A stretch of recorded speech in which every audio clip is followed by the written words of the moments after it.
The Helix is coming. You heard that right. The Helix is coming. If you're looking for a place where innovators, entrepreneurs, and other smart people gather, you don't have to go to Research Triangle Park. You don't have to go to Silicon Valley. It is all right here in New Jersey. Minutes from Rutgers University and a short drive or train ride to New York City, Philly, Boston, and D.C. So what is the Helix?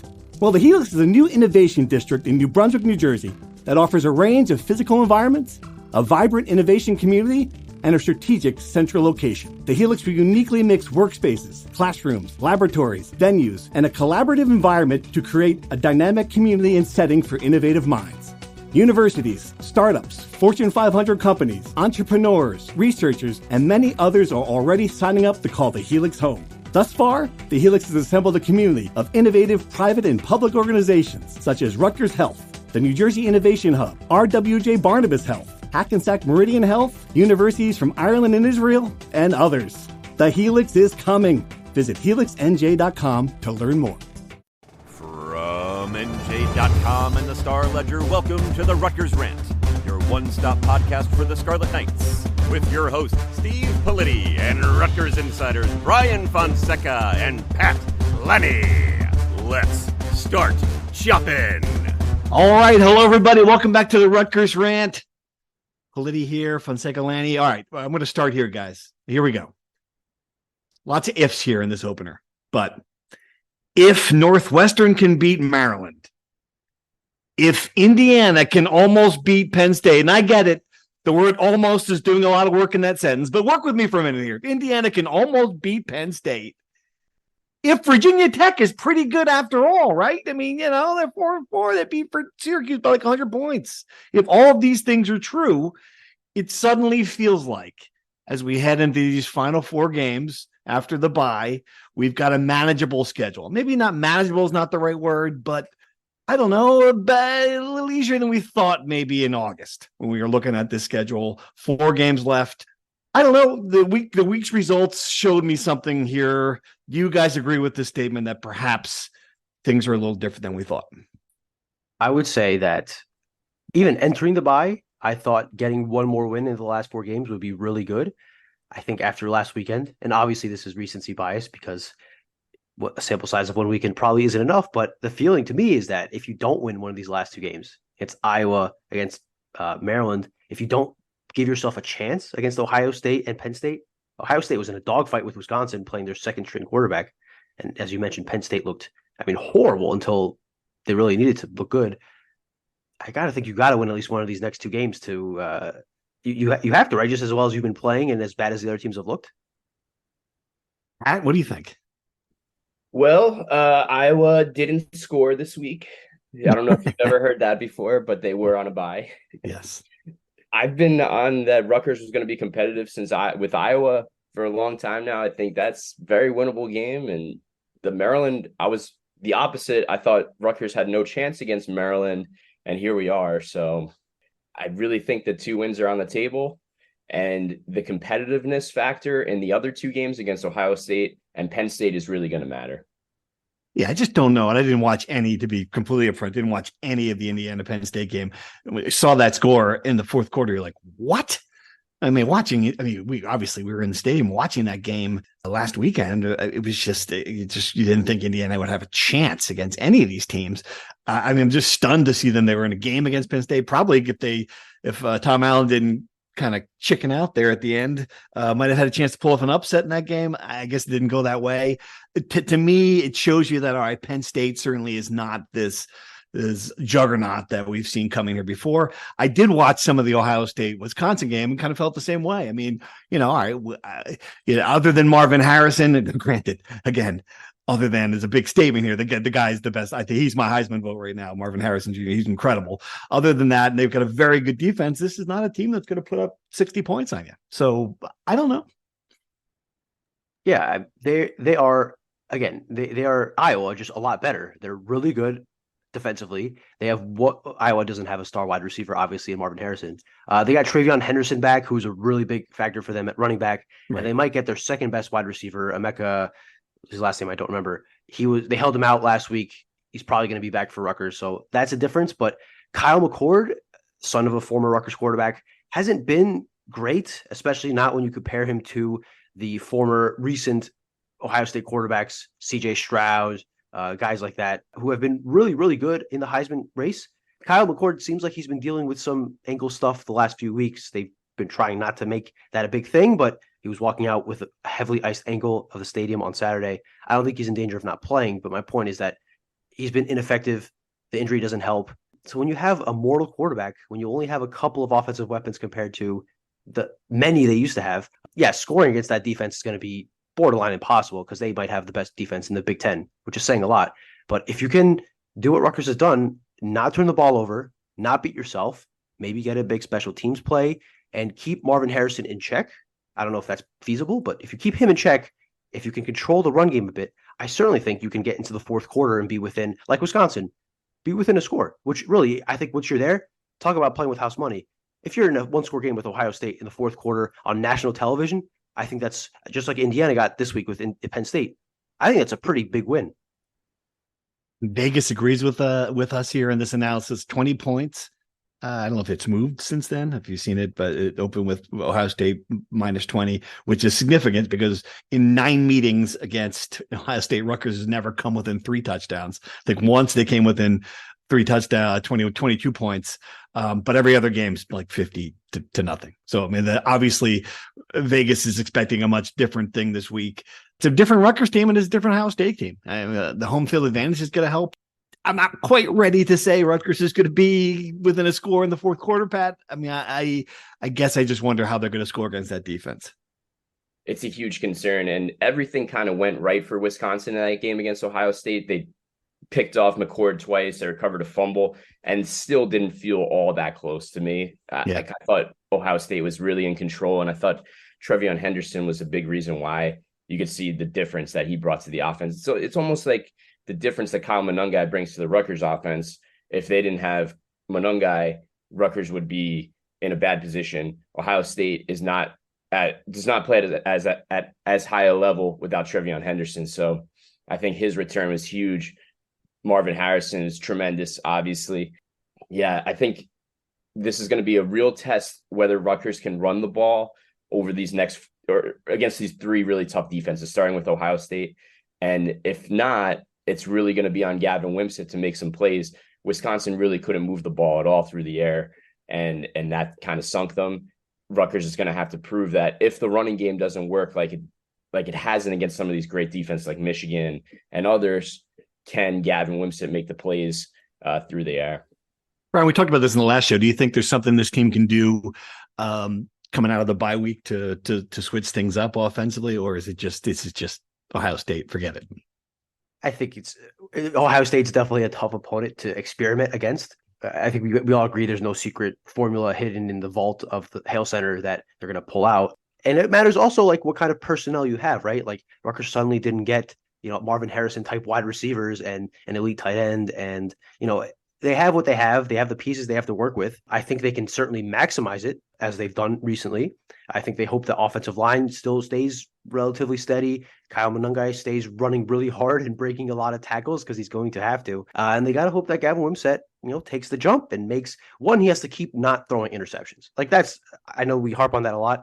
He absolutely cannot throw an interception against Ohio State. Like that is a death sentence.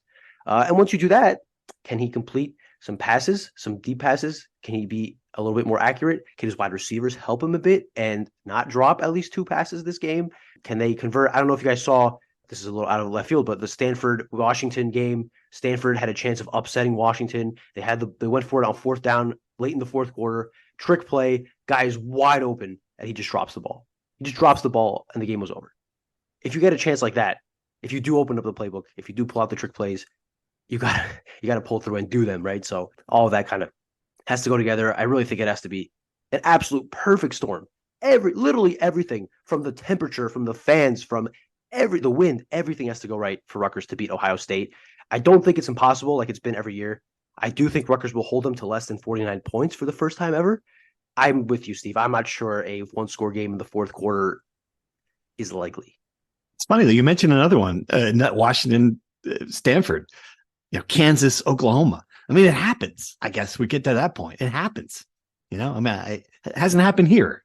It happens. the thing is that Rutgers is finally at a point where they can be a team that makes it happen, right? Like the Rutgers of the past 5 years, maybe not 5 years, but of the 3 years before Schiano came, it was unfathomable. Like you could not even possibly conceive. AI couldn't create a scenario where Rutgers comes within 2 scores of Ohio State in the third quarter. So again, a testament to where Greg Schiano has brought this program back to. People won't laugh you off the street if you told them, hey, Rutgers, maybe. So it's another great sign for where they are. What do you think we're going to hear from Greg when we ask him this week about his relationship with Ryan Day, what happened last year in Columbus? It's sort of a firework moment. Oh, fireworks is the right moment, but considering this has been 9 meetings where this is the one interesting thing, the one combustible thing that's happened during that, with Greg Schiano marching over to the other sideline, some words exchanged, a little bit of heat there. Obviously, they were former colleagues at Ohio State back in the day, Ryan Day and Greg Schiano. Pat, is he gonna dodge that question pretty?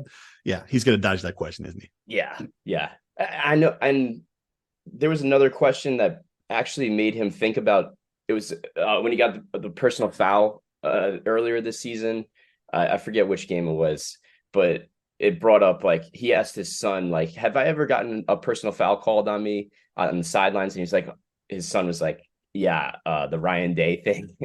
And he was completely embarrassed. He said in that moment that he was completely embarrassed by his behavior from last season. So I don't think he'll be very excited to talk about it. No, I don't know. I mean, I think Rutgers fans loved it. I don't know. What's the reason to be embarrassed? And it's funny, Ryan Day, it's, the guy has won 90% of his games, 92% of his games, and still he's on the hot seat out there. He's 7-0, cruising to the national champion playoffs. I mean, if he loses this game, or if this game is close, the fans will be out to get him. It's sort of amazing. It's a tough job at Ohio State, but yeah, I love that moment when Schiano gave him a little business. Certainly made it easier for me to have something to write about. Give him the old Paulie Walnuts.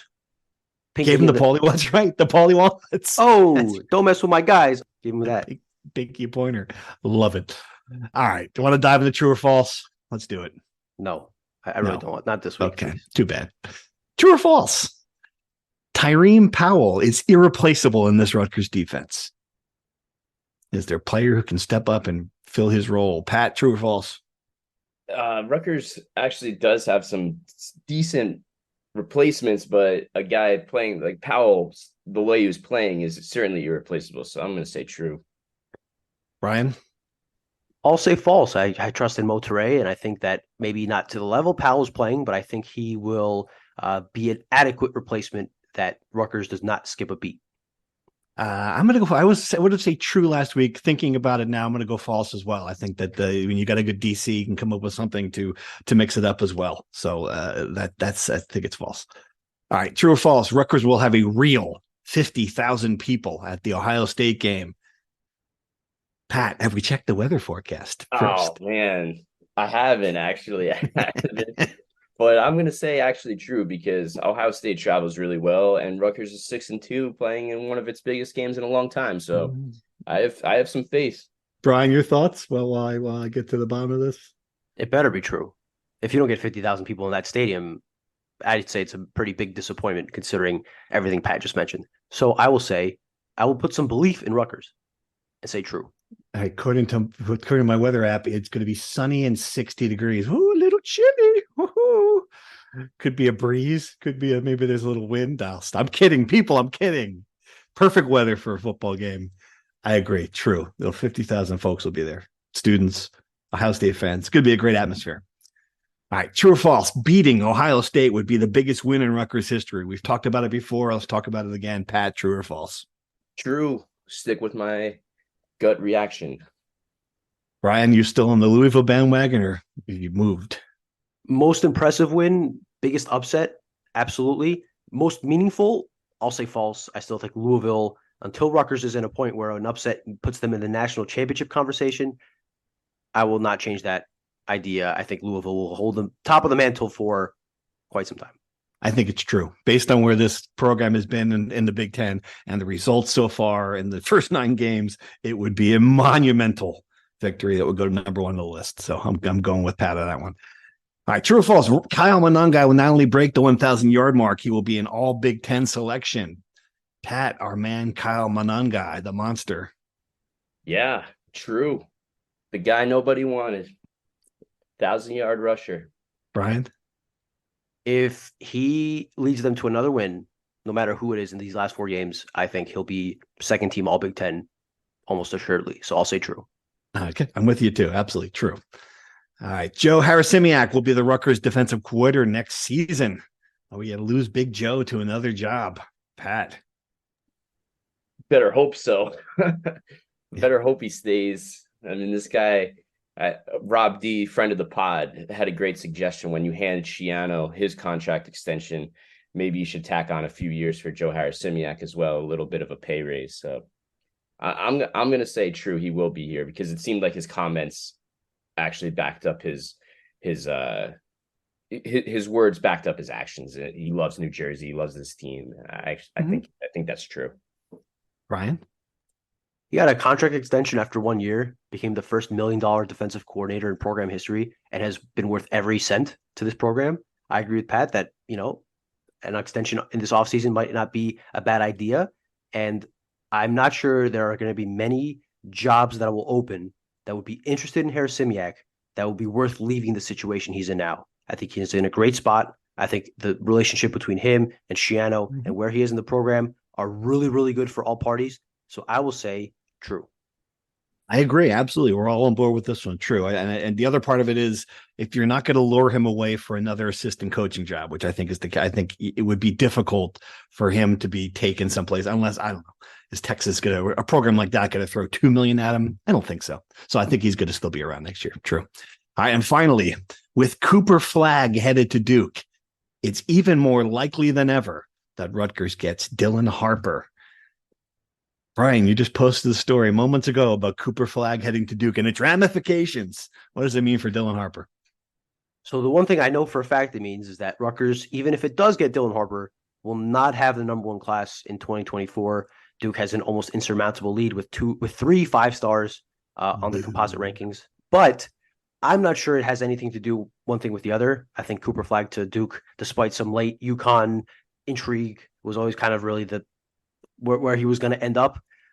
And I think that doesn't really affect Dylan's decision. I don't really think Duke is in the running much. I think that's kind of been, considering they've taken another guard and they're taking Cooper Flagg, I don't think Dylan Harper to Duke is really, the only thing with Dylan Harper to Duke is if he waits until the spring, there's intrigue on whether their sophomore guards go to the league or stay another year. And if they go to the league, there's an open spot in the backcourt, that might be interesting. It depends on, again, we don't know when Dylan Harper is going to decide. If he decides within the next week, I'd feel really good about Rutgers. If he pushes it to the spring, I'd still feel good about Rutgers, but I think that leaving another 3 months open of courting and seeing how things work out in the season leave you a little vulnerable. Ultimately, I think Dylan Harper ends up at Rutgers, and I would be surprised if he ended up anywhere else. Okay. I'll take that as a true. Pat? In fewer words than that, true or false? What's the question? I don't remember. Cooper Flagg. Yeah, Dylan Harper. Let's keep this streamlined and say he is still on track to be a Scarlet Knight. True. Yeah, whatever it was. I just don't know that Coop. I don't know that. I thought Duke was out of it too. I think it's Rutgers, Kansas. So I think it's irrelevant to it. So I will say false because Cooper Flagg has nothing to do with Dylan Harper. Hey, all right. Good job, guys. Let's talk basketball while we're here with Dylan Harper. I mean, we're now a week away from the opener. Is that correct? A week from tonight? Correct. Very exciting. Basketball. I guess there was a scrimmage against DePaul. Is that the rumors of that true? What do we know? What's going on with the basketball program? It's a secret. It's a secret, Steve. It's a secret scrimmage. Your buddy. How did they sneak him in here? It's a secret that they were in Chicago. Only 3 of their players posted about it on Instagram. So well kept secret. Your boy Trudy Johansson also somehow got into the gym or got some information from someone in the gym, and he said that Rutgers beat DePaul by 32 points. Wow, is DePaul any good? I don't doubt it. So let's do some, as you did in the beginning of the pod. Let's do some transitive math. St. John's beat Rutgers. Right. Pace beat St. John's. Okay. Rutgers beat DePaul. Right. So pace is better than DePaul. Totally. I don't think there's any question about that. So Rutgers beat St. John's? When did that happen? Last night. Pace? Like the Pacers or the Pace?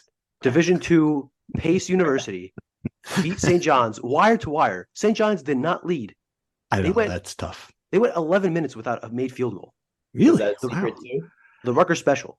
That was a scrimmage, but it was an open scrimmage. Sleeping on Pace. Nice. So my point is DePaul is worse than a Division II program. They might go D3 by the end of the month. And Rutgers beat them by 32 points. So what does that mean? I have no idea, but it means we're one day closer to the start of the season and this stuff mattering for real and seeing if they can beat Princeton in the highly anticipated return of the rivalry. I'm glad the rivalry is back. Is Princeton going to be any good this year? What do we know about them? Is this going to be like a real test? Like last year, if they had played Princeton, that was a really good Princeton team. Had a guy, borderline NBA play. I mean, got to did some damage in the NCAA tournament. I mean, what do we know about Princeton this year? So they lost Tosan, who was their best player. I think he's on the Pistons or their G League equivalent. G League. Yes. They had the Ivy League freshman of the year, Caden Pierce. He's supposed to be primed for a big year. They did lose one of their better shooters to Northwestern, but I think he had to leave because he was a graduate student, and the Ivy League doesn't let you have graduate students for some reason. So I don't know. I've heard a lot from our colleague Jerry Carino, who has said many times that this is not the typical Princeton, slow it down, play 30 possessions, backdoor cut. They'll shoot the ball a lot. So it's a game where you got to hope that Princeton does not shoot the lights out of the ball. I think Rutgers, in its limited size that I saw, can't really shoot the ball. So if it becomes a shootout, I'm not sure Rutgers can keep up. But I think Rutgers has the clear advantage inside and depth-wise too. So I think it will come down to, can Rutgers defend the perimeter, and can they score in transition? Sort of fascinating, Pat. Other than the very obvious guys on this team, like I know Cliff's going to play 32 minutes. I really don't. I couldn't tell you what this is going to look like in this opener. I honestly don't. And I'm very intrigued to see it, because this is the first time I've kind of felt that way about this team in a while.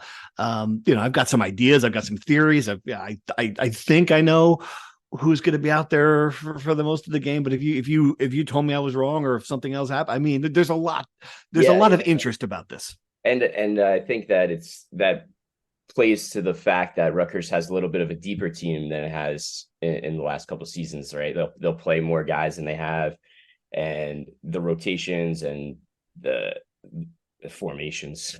I'm still in football mode. Formations, X's and O's. The X's and O's. The overlap season. But yeah, what I'm trying to say is that they it feels like outside of Cliff, they don't have that dominant star, and they're going to make up for it with depth. So definitely a different team, and an interesting one to monitor through the non-conference schedule. We all going to be there? Who's going to this game? All three of us? Am I going? I'm a TBD. You're TBD? It's either this or Jets Chargers. Oof. I don't know if I could do another Jets game, to be quite honest with you. That was a brutal one last night, dude. That's tough. You didn't have to right at the gun yesterday, did you? No, I actually went down. This is great. So if you were talking about the Jets Giants game, if you folks are, and after I went downstairs. I thought the Giants had it wrapped up after Zach Wilson was sacked for a 15-yard loss on a 4th and 10. I'm like, well, that's it. So I walked downstairs and I was standing down in the bowels of MetLife Stadium with drunks getting arrested, watching the end of that game and watching the Jets inexplicably win that one. Kind of wild. Yeah. Sometimes bad football games can be good. And that was kind of the example of that, when you're like, this game is so bad, it's intriguing. So there you go. That's my Giants segment. Experience the Heldrich Hotel, a luxury hotel that's perfect for both the business and leisure traveler. Ideally located within minutes of Rutgers University, the Heldrich is convenient to all the action and activities at SHI Stadium, Jersey Mike's Arena, and the Rutgers University campus. The moment you walk through the doors of the Heldrich Hotel and Conference Center, you know you're someplace different. A place with an independent spirit and a boutique vibe. A place where you can immerse yourself in your meeting or event as easily as you can the local culture. Located in the heart of the city, the Heldrich lets you experience all that New Brunswick has to offer. Whether you're coming to New Brunswick for a fun weekend with friends, in town for a Scarlet Knights game, or attending a business meeting, book your accommodations today at theheldrich.com. All right. What do you want to do now? Want to talk some questions here? What else we got? We only got a few questions this week. Kind of think that the Rutgers insiders are giving up on us, or I don't know. They just 5 weeks slumber. They'll be back. We've answered all of their questions, I guess. There's nothing to be outraged about. So it's just we've only got a handful. So let's do them all then. We'll do every one that you sent me to here. All right. Talk me off the scarlet colored glasses ledge here based on this week's games. Give me any reason not named Marvin Harrison Jr. that says we can't be in all 4 of these games till the end of the year. Ohio State looks like they got banged up a bit. Could we be getting them at the right time where we can make this game and potentially win if we play clean? I mean, we talked about this a little bit. I mean, this is it. This is the fact that we can say this is what makes it interesting, right? I mean, this is, everything's got to go your way. You've got to do some things you haven't done in the game this year. You got to make some play. You got to get some breaks. You got to win the turnover battle, all of the cliches. But yes, this is a potential.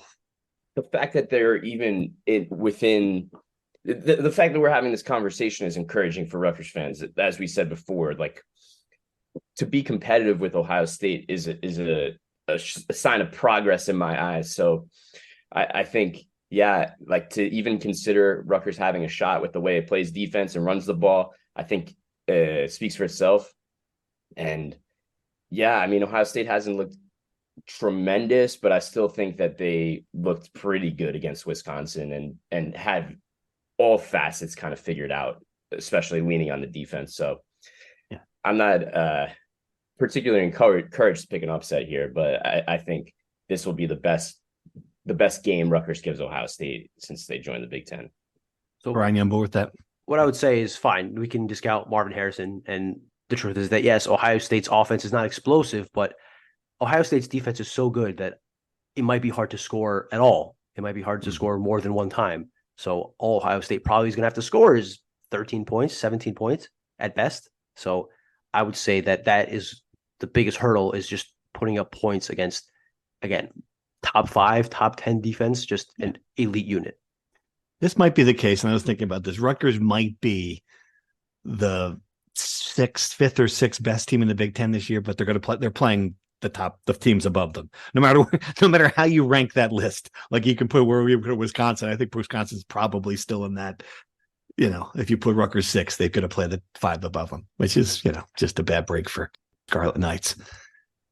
All right. Specifically for you, Brian, where would you put Rutgers in your top 35 is the question. I guess people are wondering because clearly they're not in your top 25. How close are you to putting Rutgers at 25 versus his last couple of teams of Kansas State and Liberty? Are they your last couple of teams? Liberty's your last couple of teams? I'm outraged myself. I know nothing about Liberty. I'm kidding. So give me your reasoning on this.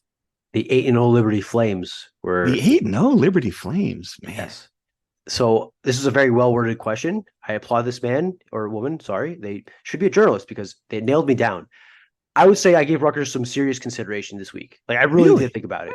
I was going to think, because I was between a few teams at number 25. It was Liberty, Oklahoma State, which is 6-2, has a pretty bad loss to South Alabama. Not a bad loss, but it has a non-Power 5 loss to South Alabama. And then Rutgers. But even though Rutgers got a bump because the teams it beat had 2 big wins, they haven't beaten anybody with a winning record, right? Oklahoma State obviously has. Liberty, their wins aren't great, but they haven't lost, right? I think there's some credit to that. I'd like to award teams like James Madison, Liberty, Air Force, who are undefeated 2/3 into the season. That's not easy. So that's kind of my logic there.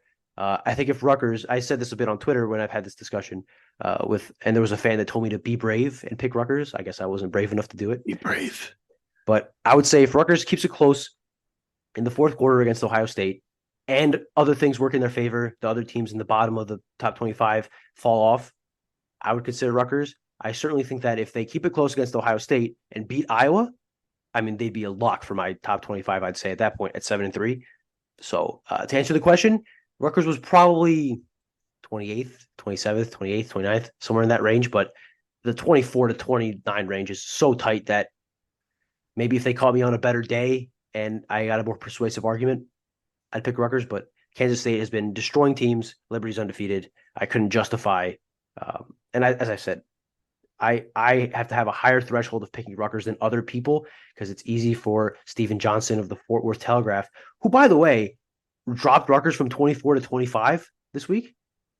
You might have to do a follow-up on that, Pat. I don't know what his deal is, but I did press him. I said, I know Rutgers is on a bye. Like, you're not going to take them out of your top 25 this week.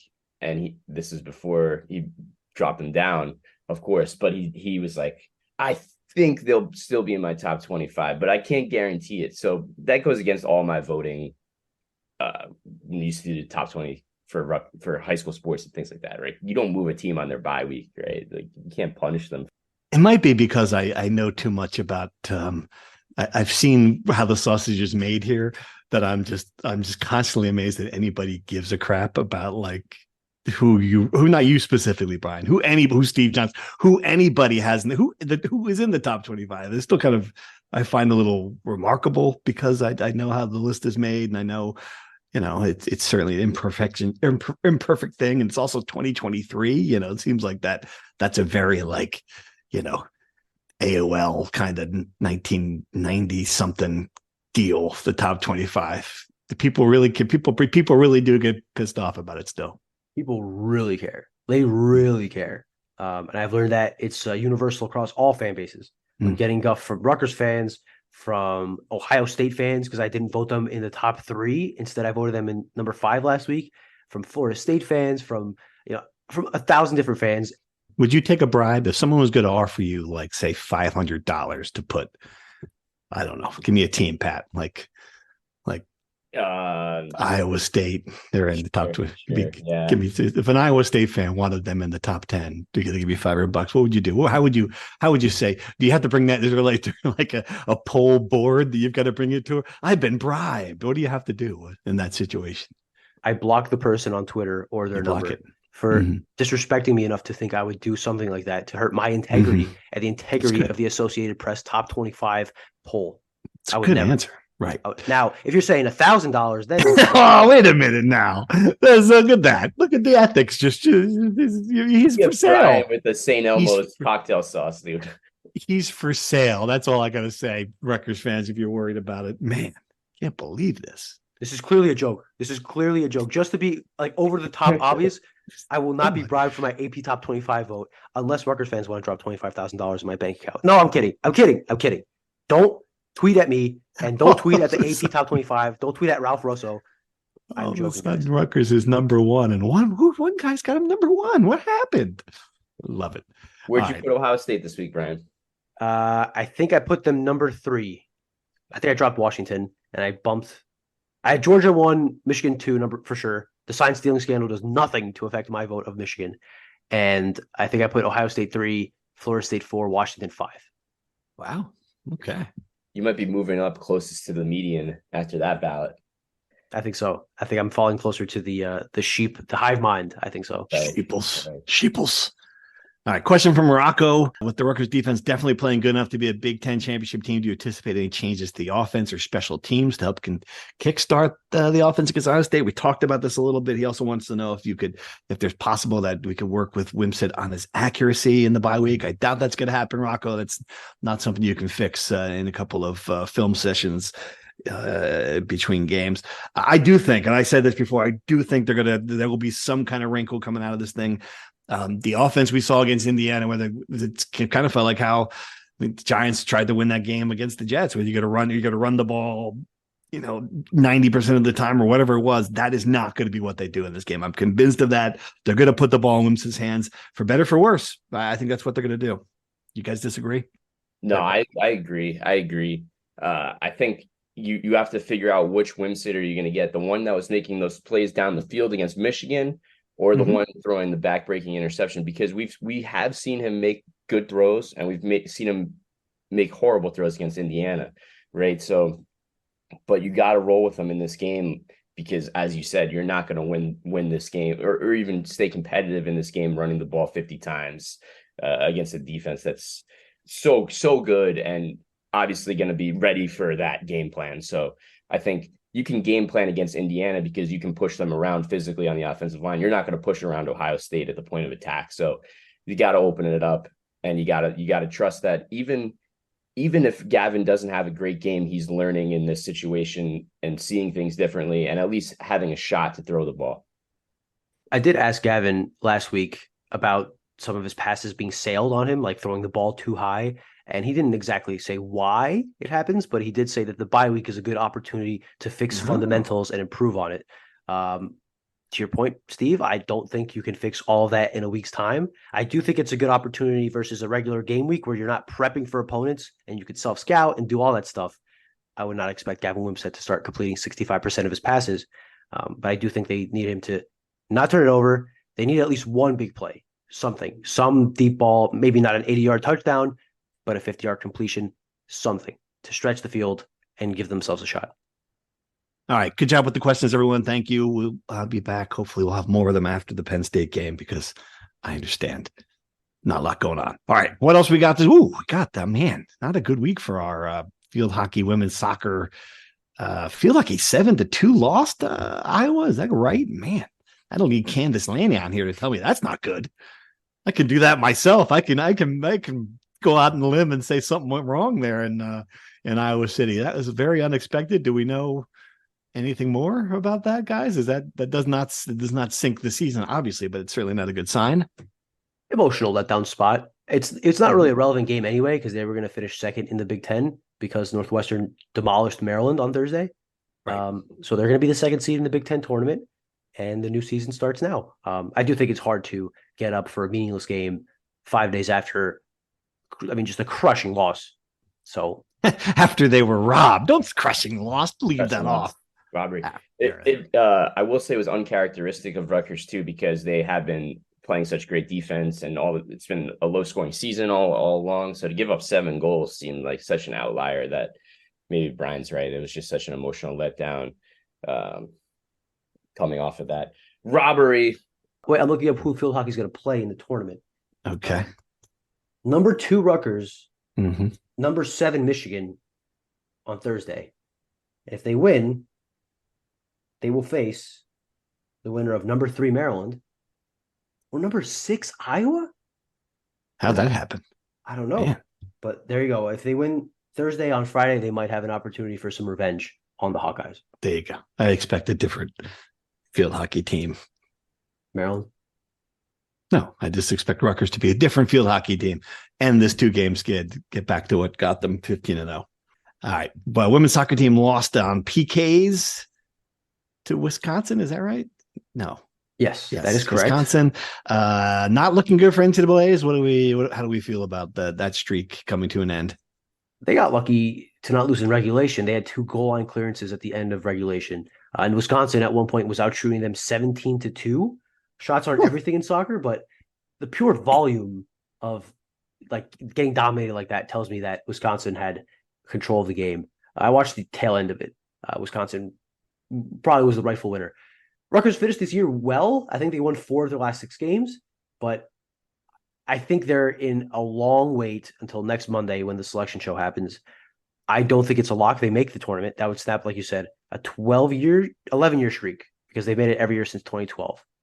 It would be a tough setback and maybe a wake-up call for this program that, they've kind of been playing at a very high level for a long time, and they've slowly been falling down a bit, and this year is really a down year for their first down year in quite some time. So does that mean changes for the program? I'm not sure about that, but they certainly are regressing, and obviously for a program that you think gave Rutgers its best chance at a national championship, at Big Ten championships, the high standard they'd set, you'd like to think that they'd like to get back to what that was. And I'm sure Kearney native Soccertown USA alum Mike O'Neill will get right on that to bringing the program back to where it was. All right. Excellent. Anything else, Pat? What we got? Wrestling season starting soon? Yeah, wrestling starts this weekend in California. They're taking on Cal Poly and Duke in a tri-match. And then it'll be the home opener. It's the Friday before Penn State against number 3 Virginia Tech. So that's the big one to circle, and it'll be an exciting opener at Jersey Mike's Arena. Nice. Is Duke good? Rutgers should handle both teams pretty easily. So they should be coming into that Virginia Tech match with a 2-0 record. It's in California, this meet. San Luis Obispo is where Cal Poly is. Nice. SLB. Road trip. All right. That's all I got, guys. You got anything else? Men's soccer. Ooh, men's soccer. Rutgers lost 4-1 in Bloomington on Sunday to conclude the regular season. Okay. They're 5-7-3. So they're not going to get an at-large bid to the NCAA tournament. They're going to have to win the Big Ten tournament for a second straight year. They start that journey in the quarterfinals against Penn State on Friday. They'd have to win 3 straight games, make the tournament. Seems unlikely. Volleyball, 10-12. Wow. Overall. They are 2-10 in the Big Ten after a 3-2 win over Iowa in Iowa City. I'd have to look up when the last time they had a road Big Ten win. Probably since they beat Maryland in like 2018 or 2019 or something. So big win for the Scarlet Knights. And then obviously they followed it up with a 3-0 loss to number 1 Nebraska in Lincoln on Sunday. That's a bit of too tall of a task to ask. But 2 Big Ten wins, and they almost beat Illinois the week before. They lost 3-2. So the volleyball program is on an upward trajectory. Lovely. All right. That's all we got this week, fellas. We're going to be back on later in the week to do our Picks Pod edition, to play a little Boomer Zoomer, see which one of us comes closest to picking Rutgers winning this game. Until then, thanks for listening. Thank you for listening to the Rutgers Rant. To participate in the conversation and receive live updates about the Scarlet Knights directly to your phone, sign up at NJ.com/insider.